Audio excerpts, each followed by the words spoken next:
Asirido, desa hantu muncul di Spanyol saat kekeringan mengosongkan waduk. Colencelo de Lobius, Spanyol, sebuah desa hantu yang muncul saat kekeringan hampir mengosongkan bendungan di perbatasan Spanyol-Portugis. Menarik banyak turis dengan reruntuhannya yang kelabu dan menakutkan. Dengan reservoir pada 15% dari kepastiannya, rincian kehidupan yang membeku pada tahun 1992. Ketika desa Asirido di wilayah Galicia Barat Laut Spanyol dibanjiri untuk membuat reservoir Alto Lindoso. Terungkap sekali lagi, seolah-olah saya sedang menonton film. Saya merasa sedih, kata pensiunan Maximino Perez Romero, 65 tahun dari A Coruña. Perasaan saya adalah bahwa inilah yang akan terjadi selama bertahun-tahun karena kekeringan dan semua itu.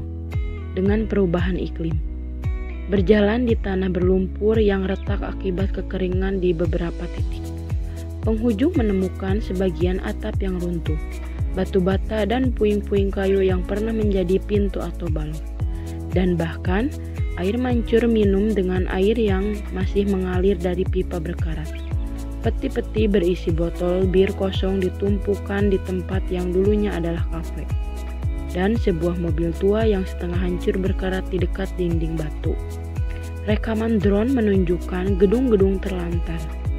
Maria del Carmen Yanes, wali kota Dewan Lobios yang lebih besar, di mana Asirido adalah bagiannya, menyalahkan situasi pada kurangnya hujan dalam beberapa bulan terakhir, terutama pada bulan Januari.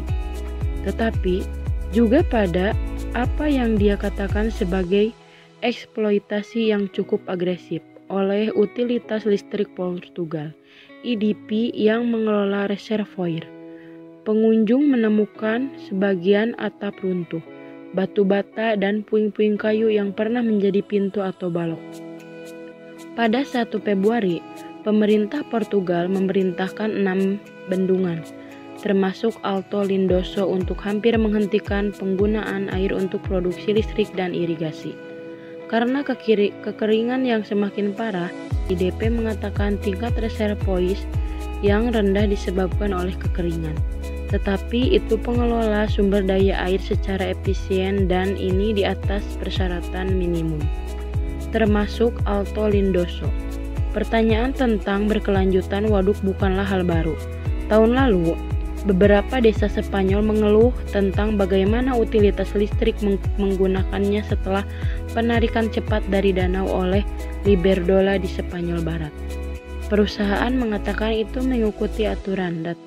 Data Kementerian Lingkungan menunjukkan reservoir Spanyol berada pada 44% dari kapasitasnya, jauh di bawah rata-rata sekitar 61% selama dekade terakhir. Tetapi masih di atas level yang terdaftar pada kekeringan 2018. Sebuah sumber kementerian mengatakan indikator kekeringan menunjukkan potensi memburuk dalam beberapa minggu mendatang. Tetapi sebelum mendeteksi masalah umum di seluruh negeri, Jos Alvarez, mantan pekerja konstruksi dari Lobios, merasakan campuran nostalgia dan fatalisme saat mengingat hari-hari kerja di Asirido. Mengerikan, tapi begitulah adanya. Itulah hidup. Ada yang mati dan ada yang hidup, katanya.